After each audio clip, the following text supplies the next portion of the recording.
invite Kendria back. Kendria, how are we doing on questions?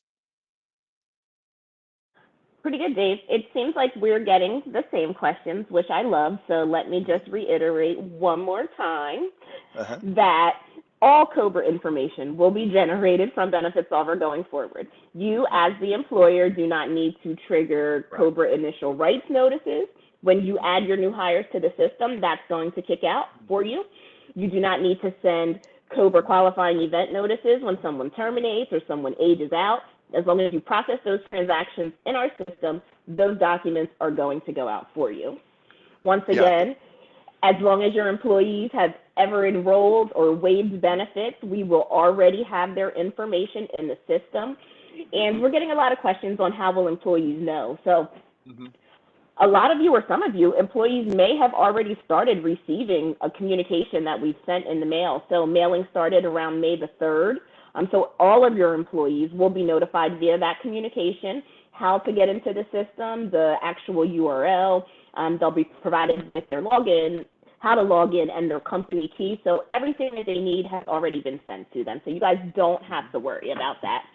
If your location needs to get some additional COs added, at the end, we will have Sam come on from the pensions team so that he can give you the email address so that you guys can get new administrators added.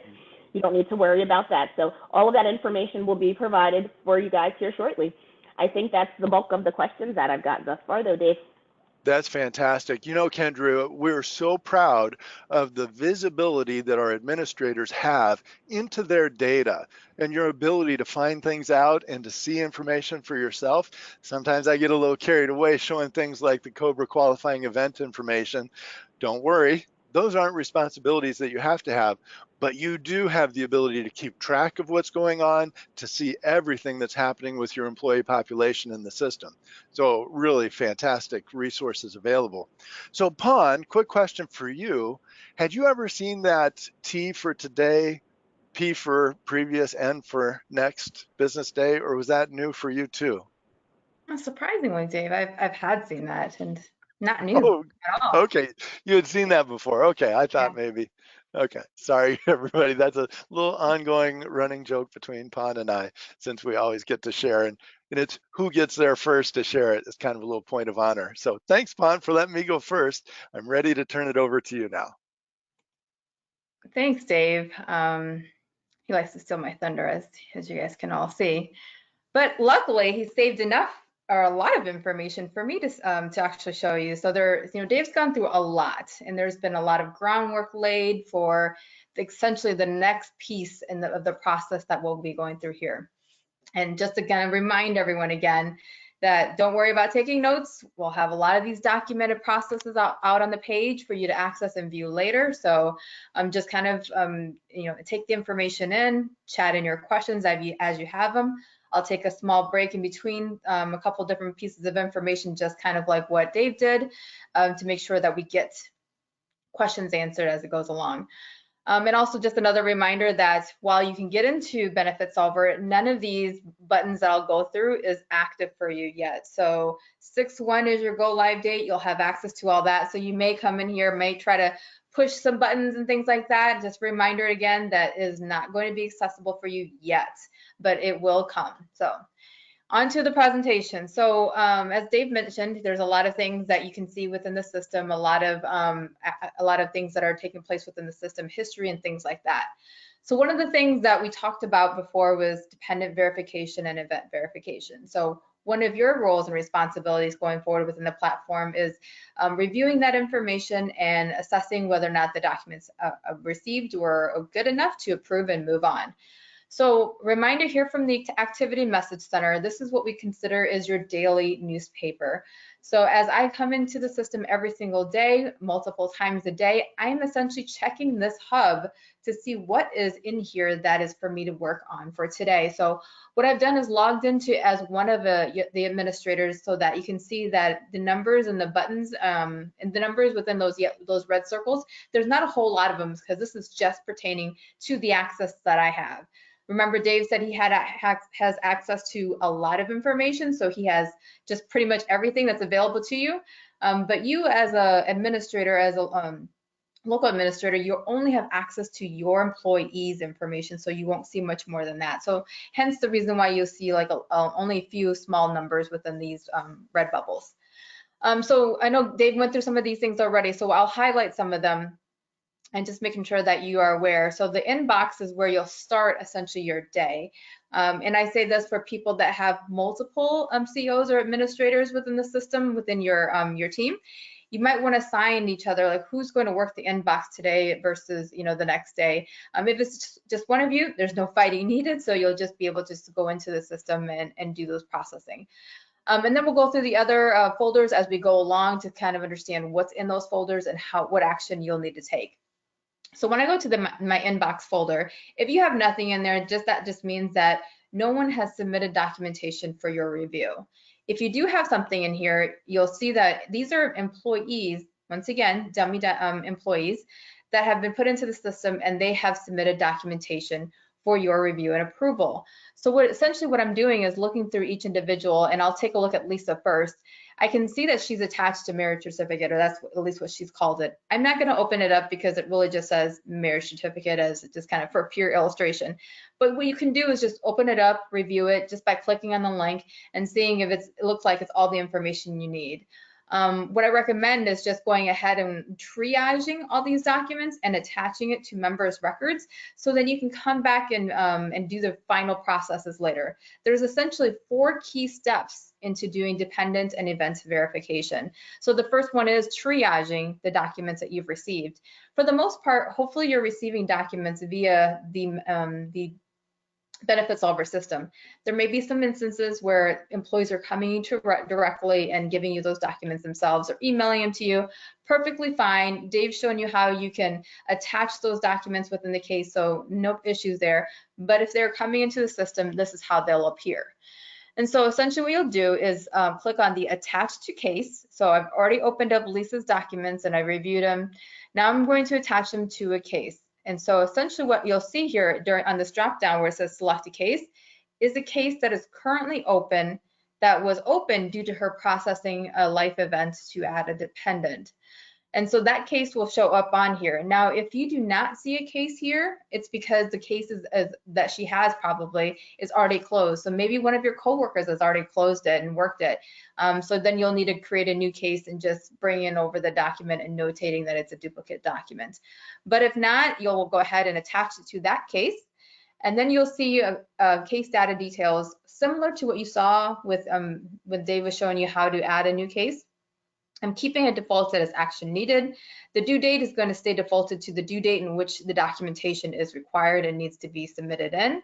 And then I'm going to assign this to local admin. I normally would assign it to Dave and have him work because he's my coworker, but I know he's generally out of the office, so I'm just going to assign it to local admin because local admin will actually do the work.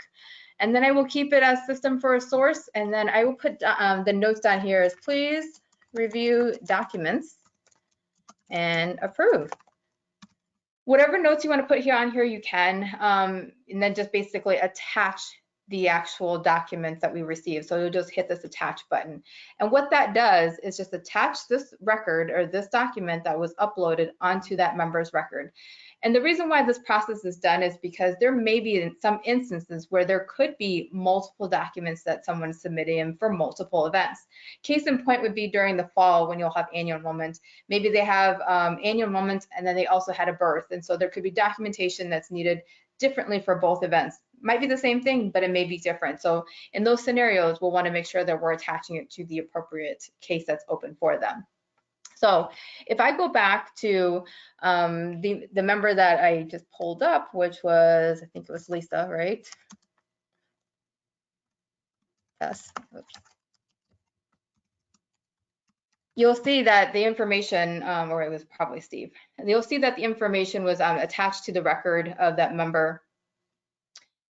Come scroll on here, so you can see that this is exactly the message that I put on there. Please review docs and approve. And then this paper clip here is the actual document that I pulled in from the message center. And so now it's attached to this person's record. So now that local admin that it was assigned to, they will get the email saying they have a case, they can come out here, review the document, and then review and make sure that all documents that are required are received for this member that is needing to be approved. So Lance is the member and he's a spouse. And so the rules as far as what documents are needed for each dependent, that stays the same. This is just for demonstration purposes that I just uploaded a marriage certificate, but we do have documentation out on the homepage of what specific documentation is needed for specific individuals and dependents. So you can see here that the spouse is still pending for approval, and that is pending for verification, right? So until we process the verification, that they will show pending in that status. So that first part was triaging the document. We've done that now. Now the second part is actually approving it because I've deemed that all the documentation was received. So remember that Dave went to the history, and he's also shown you what was in the history, and there you can come in the history as well, and you can see there's this transaction line item right here. It says complete pending verification. I will click on that line item. I will see the before and after of what's been added and what's pending for approval. I can validate this to make sure that everything looks as I would expect. And then I will hit the verify button. Now that button will take me to the dependent page. And from here, if you have multiple dependents that you're processing, they will all show up. But if it's just one, then it's just one person.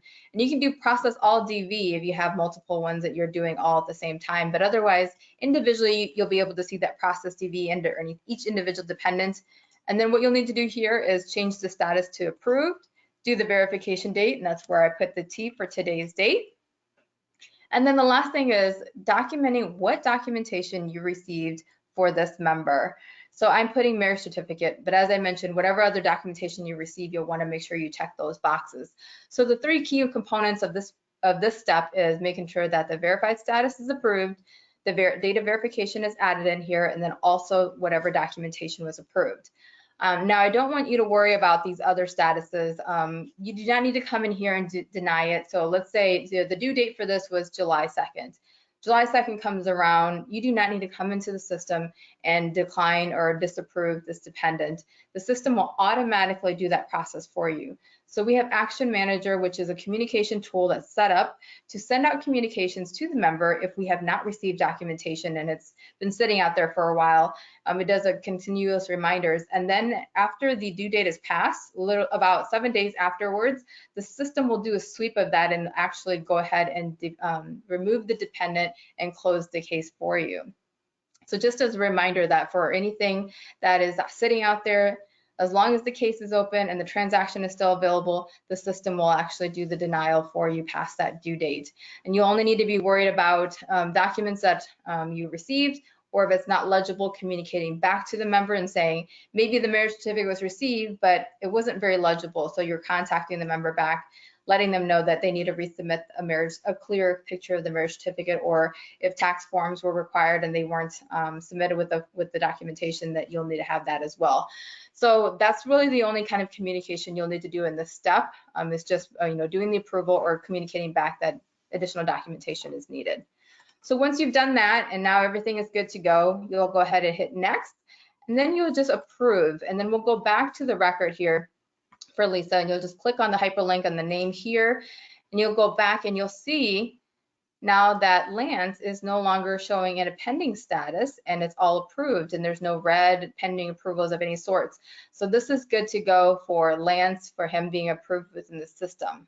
So that's step number 2. Now step number 3 here is documenting the case and closing it out. So because I've done the whole process of reviewing it and everything looked good, I'm going to go ahead and click on the hyperlink to the case, and I'm going to go ahead and close this out because I validated everything. I'm going to change the status to resolve. That closes the case out. Going to put the originating source as note, and I will say approved transaction. And just a reminder, again, just to make sure that your notes are very descriptive and clear so that the next person is able to understand what's going on with the transactions or what's happened. So just think about that as you're updating cases and resolving them out. And then I'll go ahead and submit. And as a reminder too, so if the dependent or if the dependent documentation was submitted to you outside of the system, you'll want to make sure you upload it via this process that Dave showed you. And then you'll go ahead and submit. And this closes out the case for the member, and that closes out the whole process.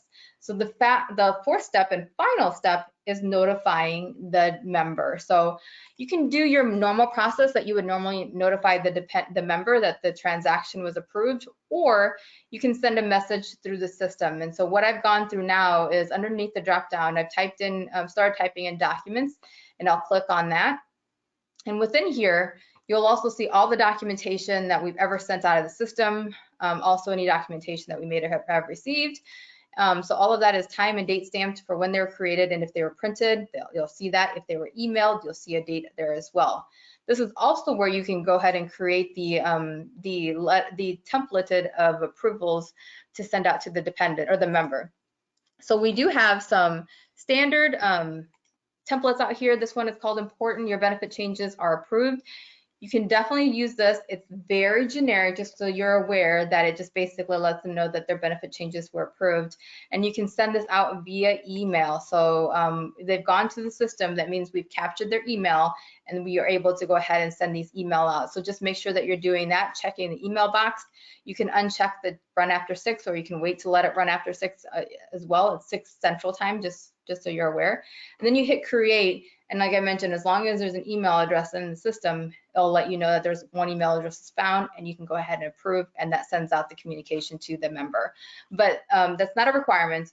And if you want to communicate to the member how you're doing it today, whether it's email, whether you're having a conversation with them, perfectly fine to do that as well. It's not a requirement to do it all within the system, but we wanted to make it easy for you in case you wanted to do that within the system itself. So Kendra, I'm just going to take a quick pause and see if there's any questions for me before I move on to the next portion. Yep. So Pawn, I did see one that I thought was a pretty good one earlier. And it was just about recommendations on creating cases. So I think the question was, do you recommend that cases are created every time a new hire is added to the system so that you're able to track them? You do not have to create a case for that, because when you're creating the member in the system, as Dave mentioned, there's that history drop down, so you can see who actually created that person and when exactly did they do it. So those people that Dave created today that you saw, that actually is going to be time and date stamped. So in case there's any questions that comes back, you can see exactly who did it. And that's where those transactions of the history is very important.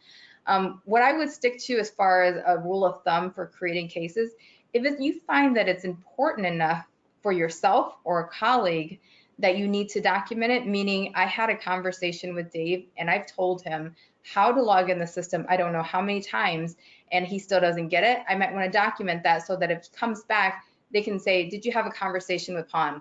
You know, it's just it's not a very specific example, but just things like that where in case the member comes back and maybe asking questions about it. But other than that, things that are actually happening in the system, it's very trackable. And there's some times where I have to come back in the system and ask somebody, hey, I see that you processed this transaction.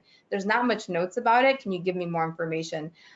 So that happens, and that's okay too, that happens. You just can't think that every scenario that you can think of that you'd want to put a case in there, but you don't want to overkill. I would say that. So think about that, because if you have a member that has 20 different cases about every single time they called in, that could be a lot to go through unless it's really that important to document each of those cases.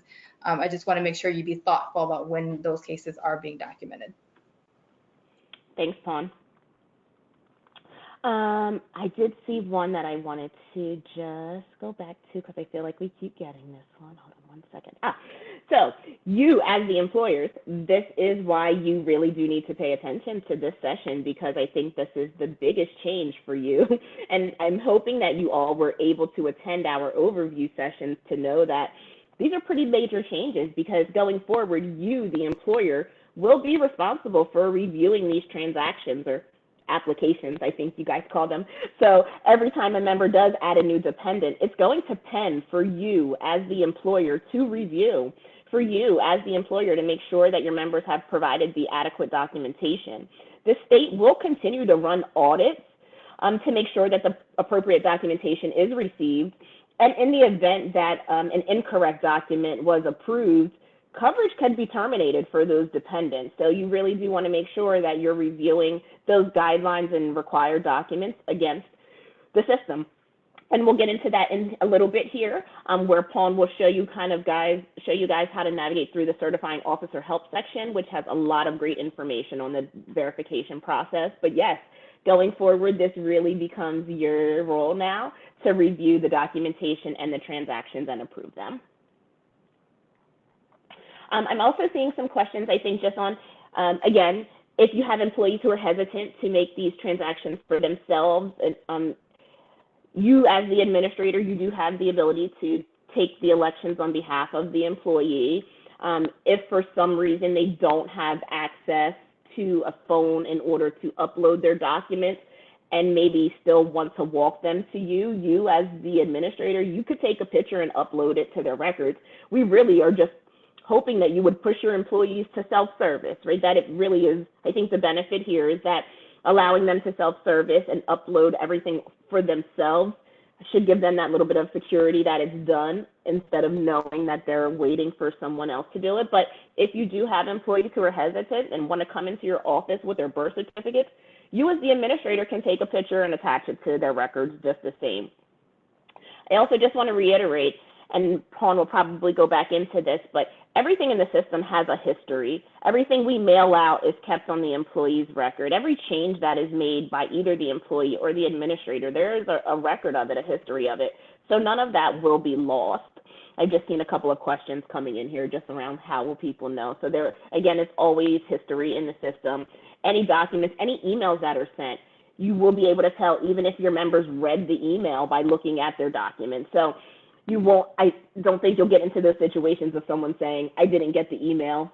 You'll be able to confirm that they've actually read the email and received the documents that we've sent out. You as the employer, I see a couple of these, you will need to come into the system daily or on your own frequency, maybe depending on the size of your populations, but you're not going to receive an email, letting you know that you need to come to the system. You will just need to come in and check your activity center on whatever basis you decide, so that you can approve your transactions. I've seen a couple of questions lately just about how will the employee know to enroll as a new hire. So as you add those members to the system, we are hoping that you provide an email address, because as soon as you add them, an email is going to be triggered for them, letting them know that they have to come to the system to enroll. If for some reason you don't have an email for your employees, that's okay. The same communication will be mailed to them. So it will take a little longer for them to be notified, but still will be notified when they're added. I think that's the bulk of the questions I've seen coming in thus far, Pawn, so I will let you go back. All right, perfect. All right, so just coming back to this message and activity center. So the other boxes that we're talking about now are the pending verification, and in progress. So we just went over the verification process, and that's the same process you'll go through for every single event. The only event that's different would be for the births, and we actually call this out. So the birth verification process is slightly different. That is the only events where you can actually approve the transaction prior to receiving documentation. And we do that and allow that because obviously sometimes it takes a little bit longer, and given COVID, it could be just a process that it just takes time. And we know that those newborns need to have coverage and coverage quickly. So just so you're aware, in the pending verification folder, you'll be able to see all transactions that are pending verification. And then you'll see the reason type here. So if you see any that are birth or adoption reason, you can just go ahead and click on that. If you receive documentation, great, you can just do this normal process. Sometimes that happens. But if you don't, you can just go ahead in this situation, just go ahead and do the verify and put today's date. And the difference here is that when you get to the dependent information, just to do the verification, as I mentioned before, you're doing the approved and you're doing the approval date, but you're keeping the verification documentation received as blank, because this is something you'll have to come back later once they submit that documentation. So for now, you're keeping that blank, and then you're just gonna go ahead and hit the next button and then approve it. The other thing that you're not doing is you're not gonna close out the case.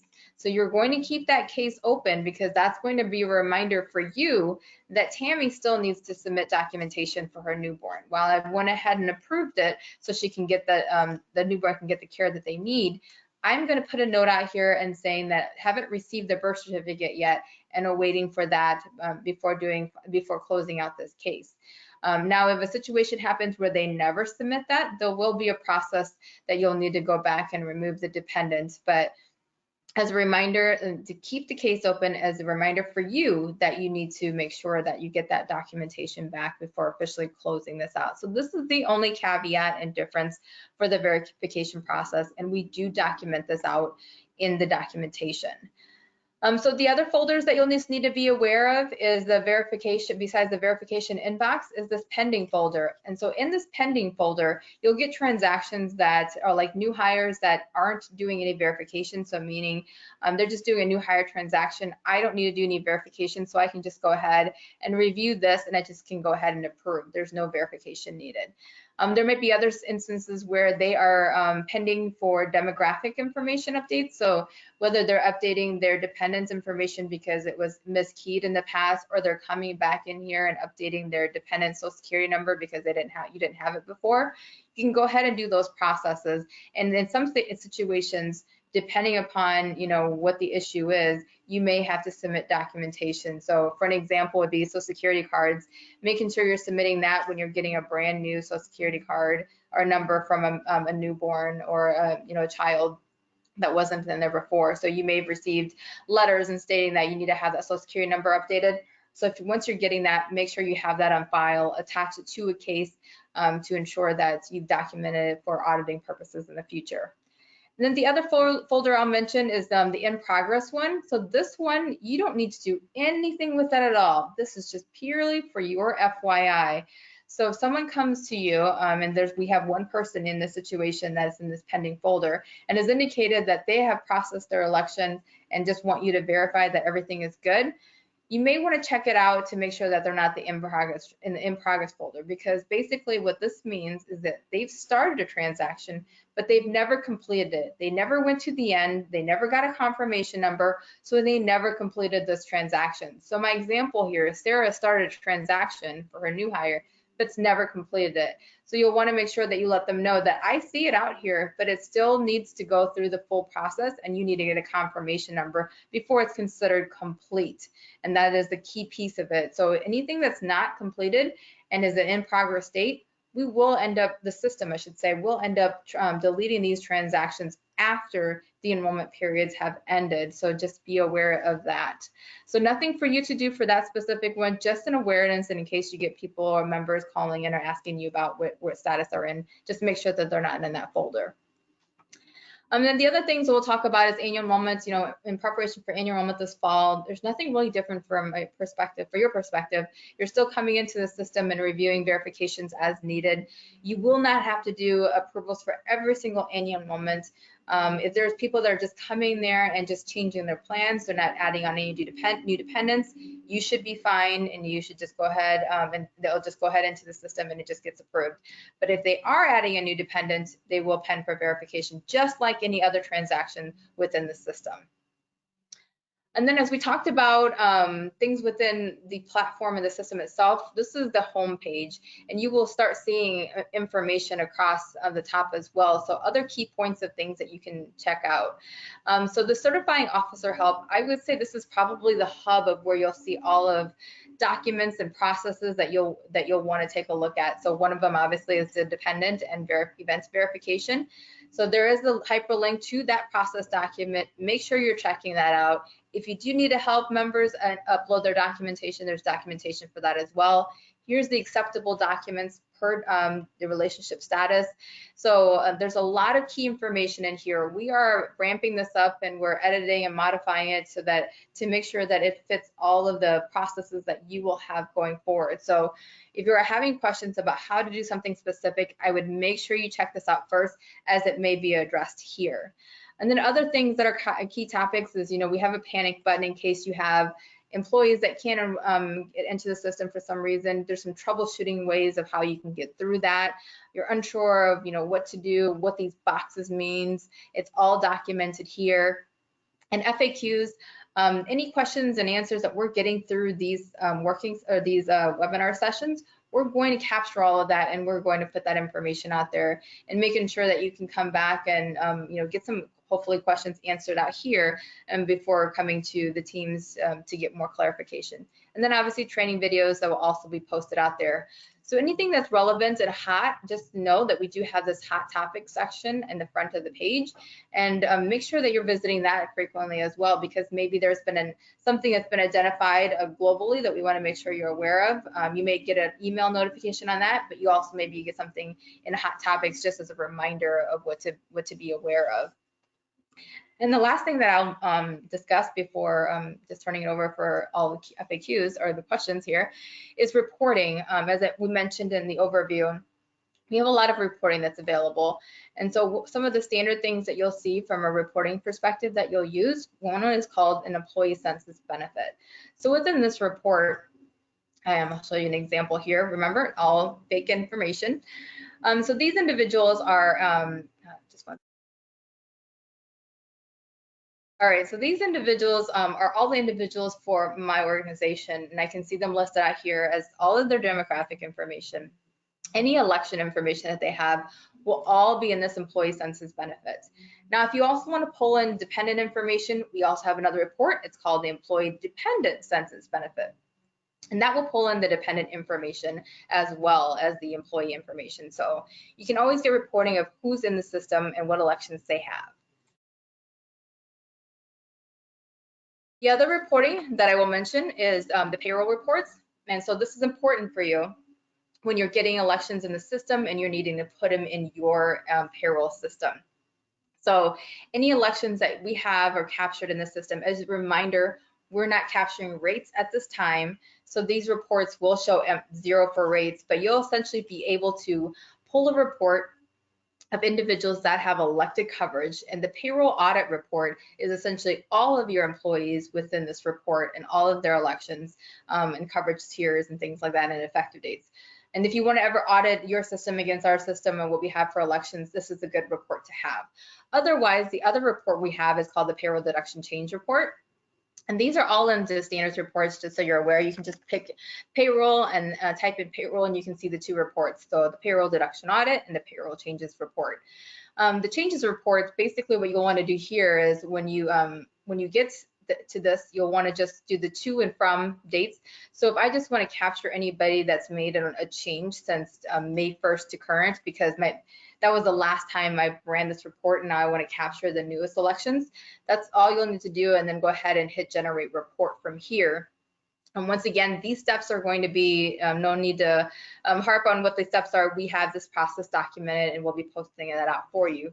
But when you do that for the changes only, you'll basically just get in return a list of those that have changed benefits in that time period.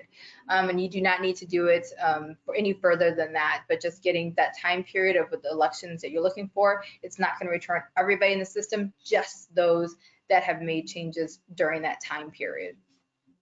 And the last report that I'll mention is called the case manager report. And you can find that by going through administration case manager. And then you'll be able to do a filtering where you can just get all open cases and then do all cases here. You just don't want things that are created by you or opened by you. And then you can go ahead and generate the CSV report, and it will come up to your dashboard. As a reminder, once this is just like cases, once these reports are done running, you'll get an email letting you know the reports are done, and you can come out to the dashboard and retrieve these reports. And so the case manager reports is, it's really helpful, especially if you have other people that are helping you and working on cases as well.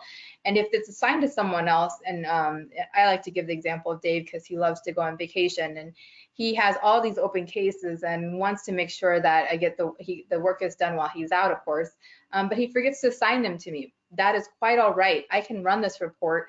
I can find out, who it's assigned to, and I can still work the cases. I can still pull up these members up.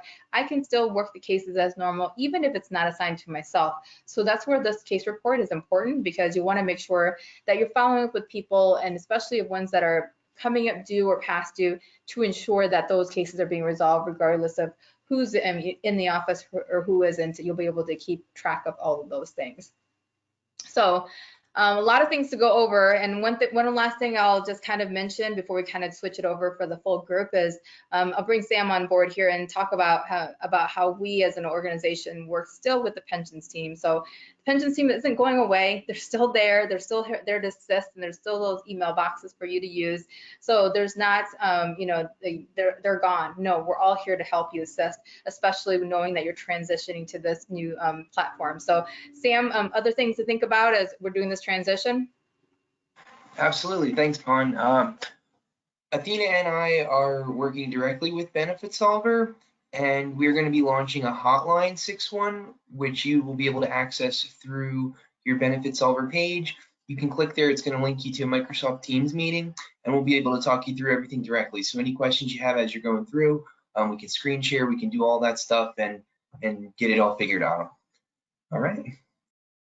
Additionally, we have an email address that you can contact, and that's the that is stateofnjonboarding@treas.nj.gov.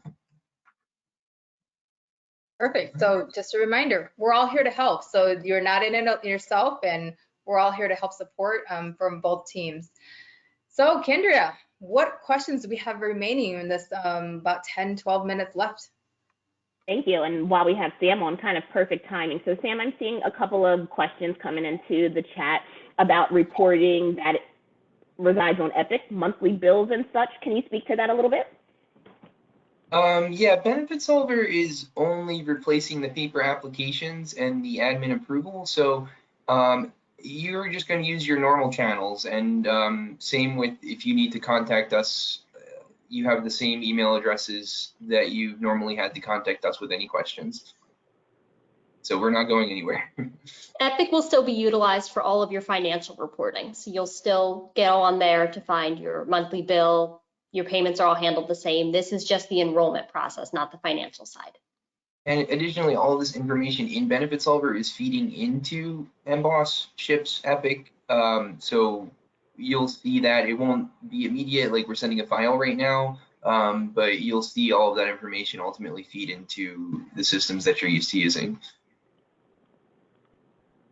Yeah, it's important to talk about the timing a little bit. Sorry, Kendra, I know you're ready to talk.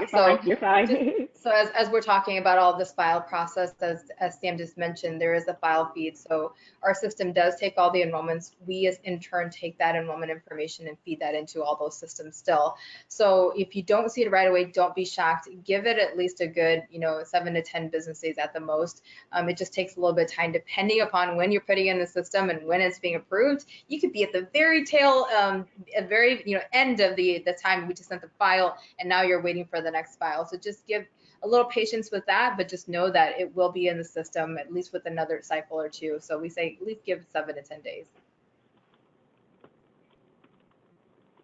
Thank you, Pawn. That's a great one. I see a lot of questions just about kind of access to the system and some of your roles. So I think if you're on this line, you've mostly been added to the system by your leader. So we can't necessarily speak to what your role in the process is going to be. So you may want to connect with your managers on that.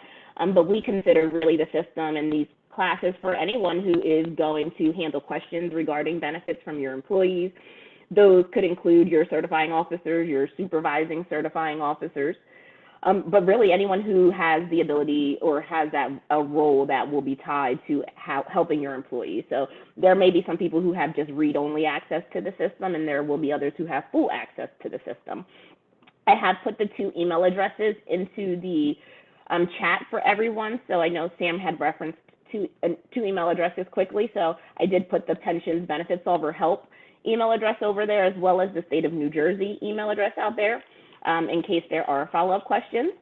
I'm seeing a lot of questions come in on what's the phone number. Someone's saying, put the phone number on the screen. I think that phone number that Sam is referring to is the Teams chat, and that phone number is not actually out on the site yet. But Paul, is that you sharing your screen? Because I think it's just a good time if we could head down to the Certifying Officer Help section quickly. Because again, I know that you all feel like everything is brand new, everything is moving pretty quickly, but I think we are really proud of some of the information that we've started collecting over the last year.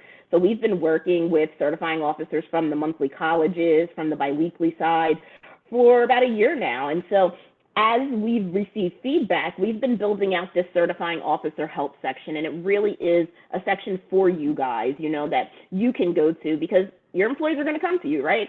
And so since this is your system brand new, we think that there's a lot of good information out here for you. So whether it be questions from your employees on having trouble getting into the system, whether it's some of the questions we've seen about COBRA information, your dependents turning age 26, the steps that Pawn talked about through the dependent and event verification. I think that's the biggest tab, Pawn, if you want to go to that one, because that's where everybody wants to know.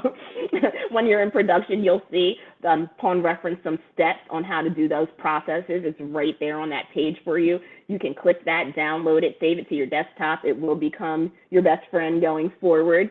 As well as on that tab is a list of all the required documentation that is accepted by the state. So again, you guys are going to want to familiarize yourselves with all of the information on the certifying help section. Oh, Pawn, scroll down just a little bit while you're there. I just saw something else I just wanted to point out. Training Solver. And so I've seen a couple of questions on where to go because I think we probably have some people who didn't get to take the training session. So that Training Solver Explore Now button, that's where you guys want to go to take some overview or to take the training, independent training courses. There's a total of 11 courses out there. Don't think you'll need all 11 of those courses, but I do think at least the first 4 or 5 up through navigating the system as an administrator really are going to be great for you guys to get familiar with because, again, it's got really what you'll need to be able to help your employees. Let's see. I'm going to pause for a second in case anybody else sees some questions that I didn't hit.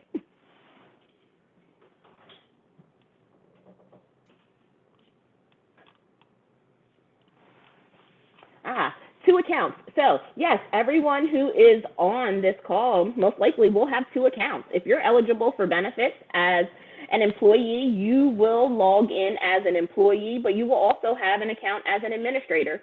By now, I suspect that if you have access to the system or if you were granted access to the system, you should have received an email which would have pushed through the Benefitsolver button to your emboss place, so the same place you go to get to emboss. You should now see an icon out there for Benefitsolver. That's going to be for your admin account. Shortly before we go live, you'll probably see another button out there, which is for your personal account. But in the event you don't have 2 buttons out there, again, you'll log in with the login credentials that you create. So yes, as administrators, you will have 2 accounts. The sessions that we're having tomorrow, because I see that coming in here a lot, is the same exact session. It's the same content, but because this is pretty new to you guys, I don't think it hurts to come back and see us again.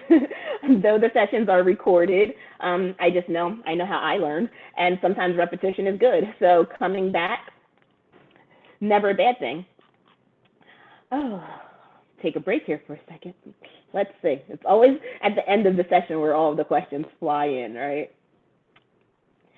Where can you access these videos? So it won't be today, but usually about a week after we finish the videos, and I think you guys are going right there. Out on the admin homepage at the very top, you'll see a link to training videos. That will take you out to the pension page where employer videos are saved, and so you'll be able to have them out there. So it won't be immediate, but it will be usually within a week we get them out there to that site. Yeah, I had shared my screen also. I just wanted to go one step farther on the Training Solver. That Explore Now button, if you open that, it opens a new window. You guys can see the new window also, right? Okay, good. Opens a new window, and then from the right side, and let me just see, it's Help, and then Training Solver Experience. That's where you want to go to get your online training. The one that we had asked everyone to participate in is the first one here, Basic Navigation, but there's a lot of great content in here. And for each of these courses, we have broken them up into little bite-sized chunks that you can complete at your own pace, anywhere from 3 minutes to a 10-minute video section, and then a little quiz at the end. So I just want to encourage everybody, if you haven't already, please do go out and especially take that first one, or take several of them, or try them and see if you like them, because they're really good content and they're little bitty videos. So, so have fun, go out there and enjoy those. Yeah, I would just add one little caveat to that, is that it's not specific to state of New Jersey and how it's built. So I know we get questions about that sometimes, like, well, where is this, where is that? So the content that Dave and I went through today is very specific to state of New Jersey. Those recordings are it's broader. It's still very good content. But just so you know, if you don't see the same information that Dave and I presented, ours is very specific and catered to you all. Right. The homepage layout might be a little different. Yeah, just a look and feel could be a little different, but still good information, just generic and not specific like this session.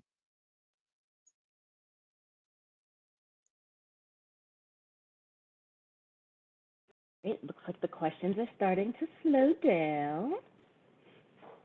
So just to reiterate, the session tomorrow is same session as today. These webinars are being recorded.